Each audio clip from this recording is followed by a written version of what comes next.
好吧，昨天我们的军舰呢，在深夜凌晨呢，撞了跟大陆一个渔船撞，我们是5000多吨，大陆船只有300吨啊，所以就有各种这个讲法出来，说我们的舰半夜干嘛？演习啊，半夜演习，怕老公摸上来，这是一种。第二说你渔船半夜干嘛？真的捞鱼吗？哦，为什么也不开灯，什么都没有？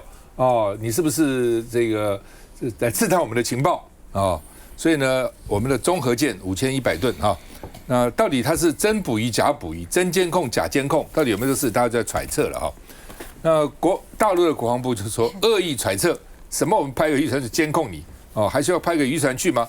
哦，然后呢，顾立雄也说不可能啦，派个什么渔船来监控我们哦，所以呢，我们国军超也不会被他的渔船就监控掌握了哈。那另外呢，这个大陆就说是综合舰跟他们的渔船擦撞，国台办就是说我们渔船很恶劣，我们的军舰很恶劣。那么大的船，哦，你都没有雷达吗？你都看不到一个小船在旁边吗？哦，那顾立雄说啊，他们讲话都是这样子的，只要我们撞了他，都说我们故意的啊，说他们说啊，然后呢，顾立雄说呢，超演还会继续啦，不会因为这个擦撞就算了啊。那当然有几种可能了，到底是故意擦撞是一种，那我认为不认为海军会故意擦撞，还是不小心擦撞？那为什么不小心擦撞到呢？那你雷达那个这个上面的显示到底有没有问题的呢？这都需要检讨，双方其实都要检讨了。我们看一下，我们去撞到对方，还是对方来撞我们呢？我想这个肇事原因还在进行当中，我想我现在没有办法先跟各位说明。海军中和军舰27号凌晨与中国大陆渔船发生擦撞。具体原因，国防部长顾立雄说还要厘清，但我方现阶段能确定的是，我国海军操演没有受到大陆渔船监控。单单的一艘渔船说要来达成我们相关的一些监视，然后能够了解我们的相关操演的这些状况，然后并且能够获取这个充分的这个能够掌握我们的这个活动，我想这应该不太可能了。国防部强调，不受擦撞事件影响，相关应做的操演活动都会持续进行。同时，也公布27号从上午9点20分开始，就陆续侦获中共歼16、空警500等各型战机和无人机，总共28架次出海活动，其中20架次更是逾越中线。截至28号上午6点，共侦获共军30架次各型飞机出海。林涛。基本上你可以看到整个西太平洋的，如果以这个架构来看，你看这个案子看起来是比上次我们的擦撞的案件还轻微一点点，因为现在看起来是我们把它定调成民间的事故，因为有可能它是违法的这个捕鱼船嘛。那对岸是说要把这个保护陆船变成它的主轴，所以各自调查没有升高到政治的对抗，这个其实比上一次还更克制，还更降温。那因为它发生的地点大概在于公海，那当然离我们的线大概9里，其实很近了。那他撞了之后，可能看起来是说，他的视线不佳、很暗的状况下撞到那个船，马上过去中线就是逃走。所以在这个过程中，各自调查了的状况之下，大家会觉得说，如果接下来一直常态发生这种巡检或是这种冲突的话，我们怎么因应？目前看起来，海军它的截击作战应该会把这种灰色地带的作战放在其中一环，来这个因应这种你知道化整为零的这种作战方式。可是我们必须讲哦，就是说从刚才日本我们提到现在这个台海。日本为什么它是从宫古岛跟石垣岛开始，而不是从冲绳？因为刚才我们讨论很多嘛，因为在宫古岛跟石垣岛，它是有美军驻反舰飞弹的，所以如果是按照这个逻辑，日本觉得西太平洋发生战事是有可能。但是他不想卷入，意思就是说我先把这2个岛民大概10万多人全部撤掉之后，如果你打到美军，那是美军还击，你不要打到我的日本的国民。他的看起来逻辑是这样。那我刚才赵大哥提到，这一次每天有100架次在疏散，这个绝对不是灾害或单一的这种危险事件，这基本上就是在面对西太平洋，只要发生战事，它大规模来撤离。1天2万人。对，1天2万人。那第一阶段是宫古岛跟石垣岛，第二阶段有可能在10万人演练完之后，会变成冲绳的20跟30万人。因为如果开始做冲绳实际的疏散，那对日本是大事哦，这对西太平洋都是大事。所以我觉得他现在依照国民保护法，日本国民保护法正在做这种疏离的措施的时候，我觉得我们台湾要去思考一件事情，就是当时候安倍晋三讲台湾有事，日本有事，他不是在任内讲的，他卸任才讲。那他现在来讲，跟他在任的那个效力，当然就会有落差。第一个，第二个，日本已经针对他的能源，针对他的这些所有的这个贸易跟他的疏离，都已经在做一些自己准备，而且现在的准备是不希望卷入西太平洋战事的。我们中华民国对自己的准备在哪里？我们现在看起来。待会也会讨论到，在台南做的全社会韧性作战的过程中，全部都在岛内做这种巷战也好，这种医疗跟这种国防兵，那根本就已经打到我们国内了。所以我会觉得说，日本已经把这种撤离、这种战争的味道带出来了。我们中华民国是持续的，除了国防自己战备之外，难道不用避战吗？难道真的要让战争发生，让所有的演练成真吗？我觉得大家去思考这件事情。在台海情势这么升温的状况，我们看到这样子的渔船擦撞，的确看到现在双方是很克制，我觉得这对台湾的老百姓来说是好事。我们不要在这种擦撞的问题上面各自还要针锋相对。那刚刚看到这个国防部长他有提到，这可能只是单一的这个陆船的问题，没有其他的可疑的事项。因为呢，在今天我们看到媒体的报道引述了部分的军事专家认为这有可能是中共还是不断的借由这种小规模的骚扰事件，然后呢来我们的海域进行侵扰。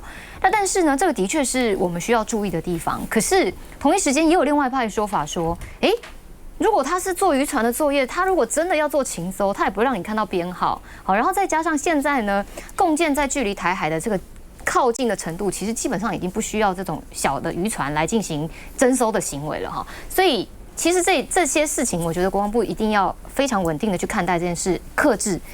因为我们来看到台湾刚刚讲的台湾有事、日本有事这件事情，我刚乃金姐在讲，我马上想起来，这个安倍晋三在讲台湾有事、日本有事的时候，当时冲绳的知事是公开的跳出来反对的，他是说万万不可以因为台湾有事、日本有事的论调让冲绳变成战场，他讲得非常的清楚。然后同一时间跟进的是日本的议员团递交了一个和平外交意见的决议书，所以是日本的这个当地的居民其实对于台海情势的升温，日本要跟着进去的这个状况是非常的担忧的哦。所以我觉得相对而言，现在的政府也对于他们当地的居民必须要安抚，必须要让他们知道，现在政府的做法并不会把冲绳跟着陪葬。所以台湾现在大家问呢，那台湾有事怎么办呢？好，为什么要撤到哪里去了？就像刚刚林涛讲的，都在处理巷战的问题，都在讨论这个很近距离的近搏的这种问题。那我们应该会不会面临到非常大的这种所谓的死伤？这是我们要仔细观察的。因为说我在想那虽然我有船长执照了哈，小船，但是呢，茫茫大海怎么会相撞呢？但是呢，那时候我也问过，他们就说你不要看海那么大，它那个航道是有一定的，对，也不是给你在海上乱走，它有航道，因为怕有触礁啦等一大堆啊。这个费委员哥哥当过海军总司令哈，怎么回事？这个你就像两个飞机会撞，在美国不是前2个月不是有很多飞机互撞？对，你怎么会想象到会？军机撞民航机？航道空中的航道也是这个规定，海上的航道也差不多这样子哈。我个人觉得这是一个意外了啊！你这个撞船，但是我是觉得两方面处理的相对的都比较克制哈。海峡两岸，我们在台湾啊，大家现在都觉得其实大家日子会过得越来越好。当然，对年轻人的房价太高啊，但是大家台湾最怕的是什么东西？就是战争。战争一爆发了哈，这个我们像老沈那么有钱的人，一下子你的房起来就不值钱了哈。所以大家防的是战争。现在海峡两岸的战力，我跟各位报告，2年前我们的预算，台湾是1，大陆是17。这2年台湾的军事预算增加了，但是也是差不多1:12或1:15，这个战力上是很不严重的失衡。再加上你们看大陆美军为什么却从第1岛链到第2岛链？大陆的东风系列的飞弹，各种系列什么17、21多少，他专门打航母的，你跑都跑不掉呀。再加上，这个大陆的航空母舰现在第3艘啊，现在大陆航母业的训练不是在台湾海峡除了南海之外，还在台湾的东岸到这个关岛那个附近去，它的战力已经不是我们所想象的。它再加上它的空军啊，它的空军跟北斗，我跟各位报告，台湾所有的战争，尤其是空军啊，现在欧洲国家为什么不去买F-35？他们突然发现，美国让你飞到哪边，你才能飞到哪边去，完全被控制。在台湾就有一个传说，我跟各位报告，当时台湾跟菲律宾不是菲律宾的海军在打我们台湾的渔船吗？我们不是有F-16要飞去支援，听说到那边就迷航了，还有听说有一架飞机就出事了，美国的 GPS 它就给你设定，你只能飞这个区域。老美卖给韩国、日本的 F-35，你以为维修都是韩国、日本他自己可以维修吗？你飞到哪边去都要美军的同意啊！所以我在跟各位报，台湾的战力很多东西，台湾平常这几年采购了很多很不错的武器，但是基本上还是受制于美国。台湾跟大陆的战争呢，我就觉得台湾是在努力，武力当然要增强，但是如果说不幸我们自己要去引导这个战争的话，我们相对于大陆，大家看我刚才讲那些数字，大家就很清楚了。不，这基本上就像你打拳一样，一定有分什么羽量级、轻量级、重量级，还有那体重啊，哈，举重也是有分级嘛，柔道有分级嘛，哈，等等哈。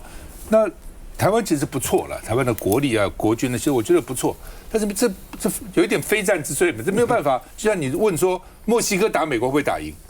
加拿大打美国会不会打赢？我们不要讲台湾跟大陆，你认为会不会打赢嘛？谁跟我讲会打赢？同样的道理啊，这不是我们弱，而是这是相对的嘛。好，所以基本上就是说和平还是最重要的了哈。所以老沈常常讲说不会，但是很多战争都是无意中不小心擦枪走火，连这个擦枪走火都要避免掉了。休息一下再回来。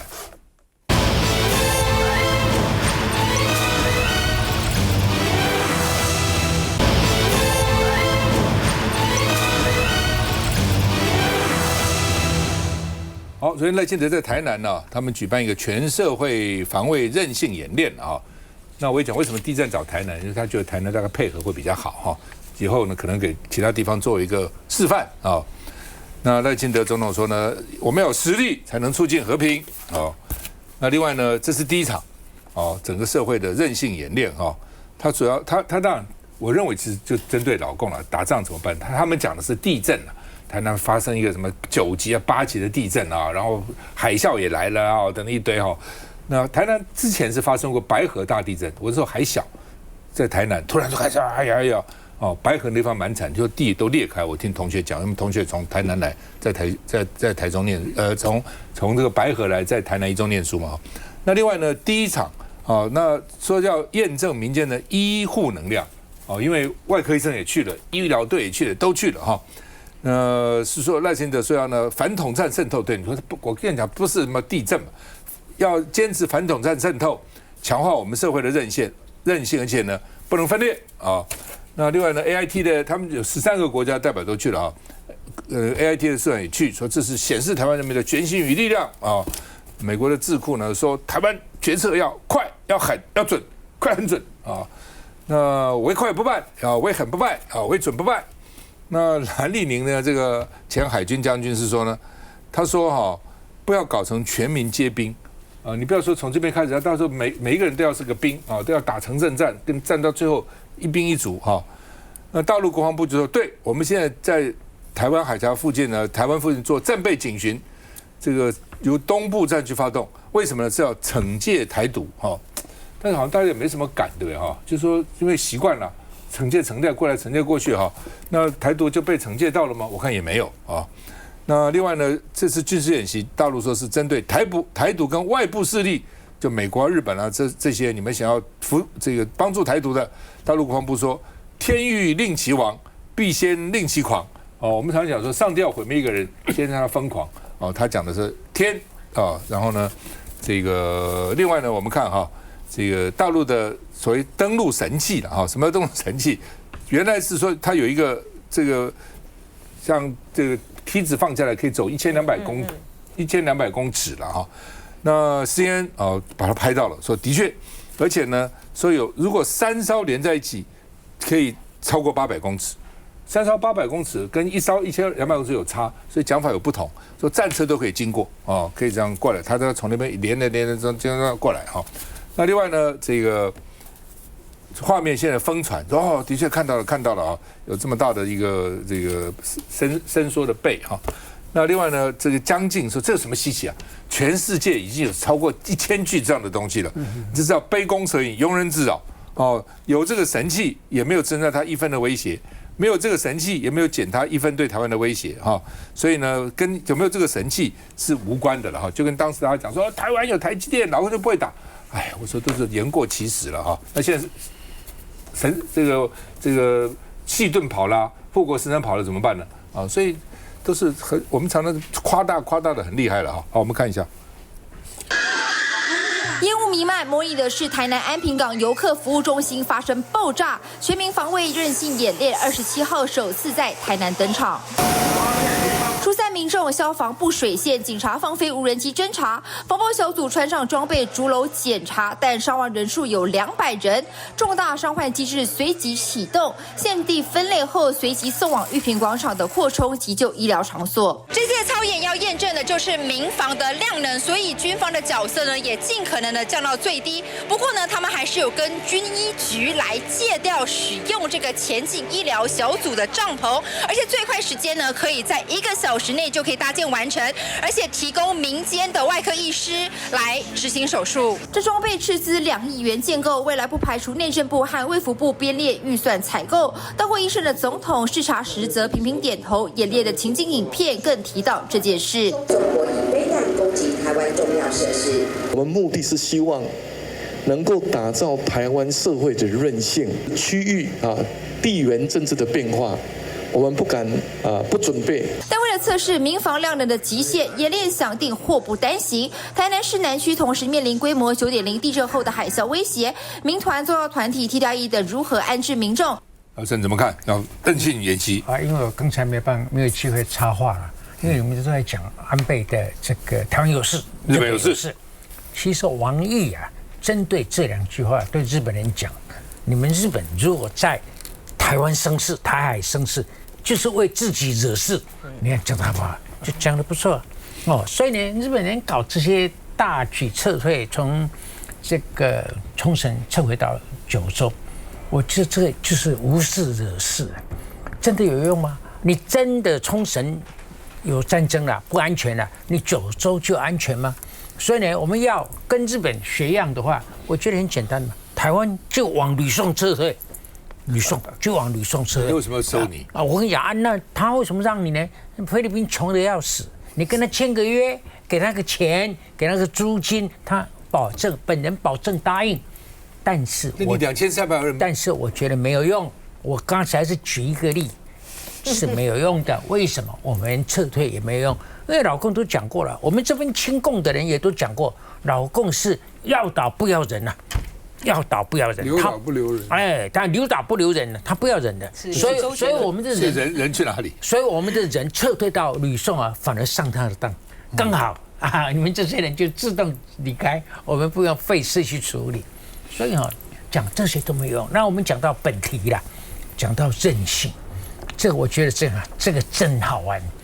为什么你知道？因为从蔡英文总统开始，这个韧性这2字就从来不离口，不离嘴巴，还讲了英文呢，叫 resilience。老沈常在讲这个英文。resilience， 这个叫韧性 resilience。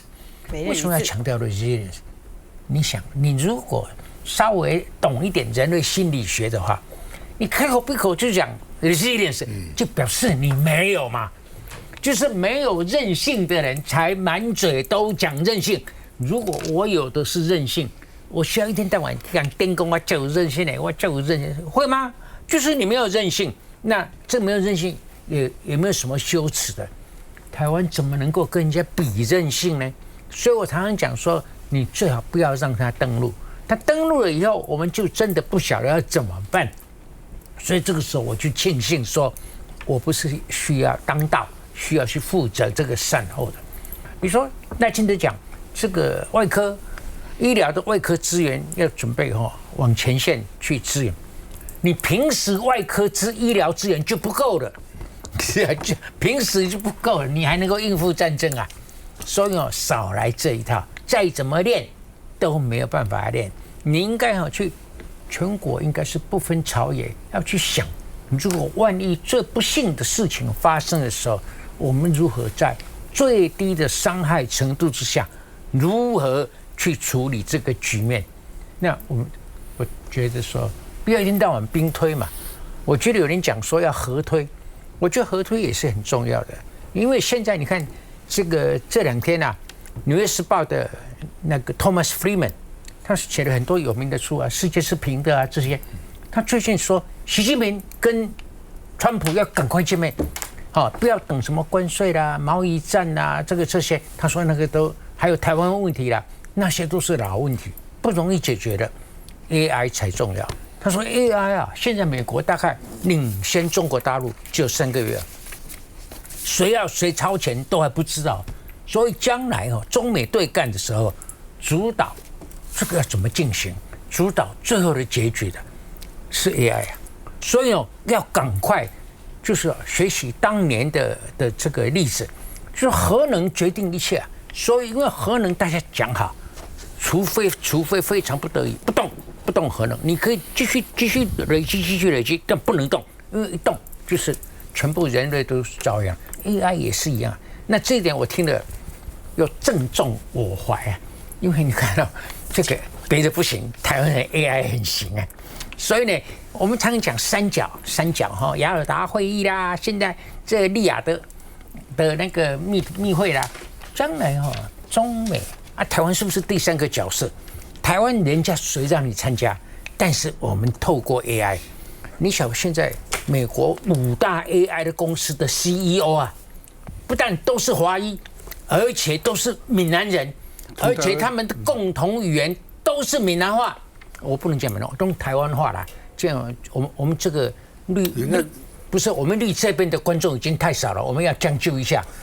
不是刚才讲闽南话，马来西亚出来的，他讲闽南话，他讲闽南话。我问你，马来西亚那个陈立武丹呢？他的陈叫丹呢 ，TAN 呢，丹呢，丹立武啊，丹立武。所以你看，通通是我们的人的天下。你看台湾会被牺牲掉吗？绝对不会。但是他们都是美国人呢。不，你不晓得人的这个血浓于水，你都不能了解这个心情。我跟你讲啊，上盖重要就是不要效法这个赖清德总统的不良示范。他甚至这一点都不晓得如何去发扬我们的优势。他讲，我们应该要站在非红供应链的这一边。谁跟你非红供应链对不对？有钱能赚就赚，这是台湾人跟腓尼基人跟犹太人的共同特性。有其他人的谈，没有什么红不红、非红不非红的。基本上包括菲律宾、马来西亚、新加坡都是福建人很多。对啊。印尼是呢，我认识一个印尼很成功的商人，还是金门过去的。那马来西亚他也不讲说闽南话，福建话。他讲叫福建话。你比如菲律宾姓洪我有个朋友姓洪，他叫昂，他翻的就是昂 NG 啦。也有英文福建话黄也这个叫 NG。不，他们英文叫 Fukienese。好吧，美国国防部长第一次到亚太来访问，他说为什么来亚太？这些大家联合起来来嚇阻大陆。人家要我演讲，我说哎呀，我讲的不好，老沈讲比较好，你教他好了，就这个意思，自己推责任。在欧洲也是，欧洲你们自己负起责任亚洲你们自己负起责任我老美要跑了那另外呢，这个美国国防部长说，大陆演习都是为攻击做准备，那本来就是这样，演习视同作战了，有哪个演习只是要防御的？当然演习的时候也要要防御也要攻击，不可能只是防御吧？我们看一下。1周多前，网络流传一段影片，两艘巨型驳船延伸臂从船首伸出，一艘搭着一艘，变成一座大桥。拍摄地点说在大陆广州。现在 CNN 报道公布卫星影像，看来更清楚。CNN has obtained these satellite images that confirm the social media videos that briefly emerged a few days ago. 3 giant Chinese barges near Zhanjiang, which is the headquarters of the Chinese Navy's South Sea Fleet, which analysts say is really ideal for potentially unloading tanks and vehicles in the event of a theoretical invasion of Taiwan. Analysts say this is a major upgrade. 两艘接驳船直接海上搭桥到岸边，车辆就不用涉水而行。CNN 更提到，大陆正积极研发水下切割机。而同一时间，美国国防部长上任后首次印太行第2站来到关岛，此行也被解读是在为下个月美菲联合军演暖身，剑指中国气味浓。By being strong, our belief is that we will deter it. 而解放军除了在南海扩张外，台海周遭更是常态军演。大陆国防部表示，这是为了遏制台独分裂势力，开展战备警巡和联合演训，检验提升部队打仗能力。与此同时，中泰海上联合军演也正在进行当中，整个印太地区持续紧张。休息一下再回来。